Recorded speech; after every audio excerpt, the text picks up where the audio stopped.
থাইল্যান্ডের ব্যাংককে অনুষ্ঠিত ষষ্ঠতম বিমস্টেক সম্মেলনের শেষ দিন আজ, এবং আজই আলোচনায় সবচেয়ে বেশি ছিল নরেন্দ্র মোদী ও ডক্টর মোহাম্মদ ইউনূসের বৈঠক। এই বৈঠককে ঘিরে বিভিন্ন মাধ্যমে, গণযোগাযোগ মাধ্যম থেকে শুরু করে বিভিন্ন সংবাদ মাধ্যমে কিন্তু ঝড় তুলেছিল, এবং এই বৈঠককে কেন্দ্র করে বিভিন্ন রকমের আলোচনাও চলছিল কূটনৈতিকদের মাঝে।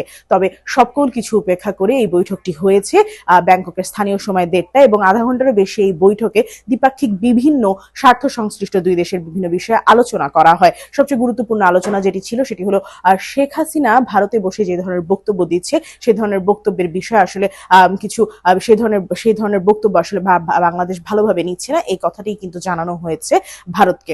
এবং আরেকটি বিষয় হচ্ছে শেখ হাসিনাকে দেশে ফেরত পাঠাবার বিষয়ে কিন্তু আলোচনা হয়েছে।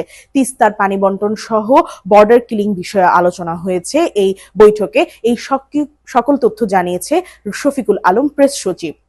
তিনি আরো জানিয়েছেন যে ভারতের সাথে এই দ্বিপাক্ষিক বৈঠক, নরেন্দ্র মোদীর সাথে দ্বিপাক্ষিক বৈঠকটি আসলে বেশ ফলপ্রসূ হয়েছে, কারণ এরই মাঝখানে আমরা দেখেছি যে দুদেশের মধ্যে একটি ভুল বোঝাবুঝি ছিল, কিংবা দুদেশের গণমাধ্যমের মধ্যে একটি ভুল বোঝাবুঝি ছিল। সেই বিষয়টিকে আসলে উপেক্ষা করে এই ধরনের দ্বিপাক্ষিক আলোচনা, বিমস্টেক সম্মেলনে যে দ্বিপাক্ষিক আলোচনা হয়েছে সেটি আসলে বেশ গুরুত্বপূর্ণ। এবং তার পাশাপাশি প্রধান উপদেষ্টা কিন্তু আজকে শীর্ষ পর্যায়ের বৈঠক করেছেন, এবং শীর্ষ পর্যায়ের বৈঠকে কিন্তু 7টি দেশের জোটের যে সরকাররা আছে তারা সকলেই অংশগ্রহণ করেন, এবং সকলেই অংশগ্রহণের মাধ্যমে আসলে বিভিন্ন ধরনের আলাপ আলোচনা চলে। আমরা আরেকটি বিষয় জানতে পেরেছি যে ভুটানের সরকারের সাথেও কিন্তু আমাদের প্রধান উপদেষ্টা ডক্টর মোহাম্মদ ইউনূসের বৈঠক হয়েছে, এবং এই বৈঠকে আসলে দুদেশের স্বার্থ সংশ্লিষ্ট বিষয় কিন্তু আলোচনা হয়েছে। তার পাশাপাশি একটি এমওইউ স্বাক্ষরিত হয়েছিল, সেই এমওইউ স্বাক্ষরিত হয়েছিল।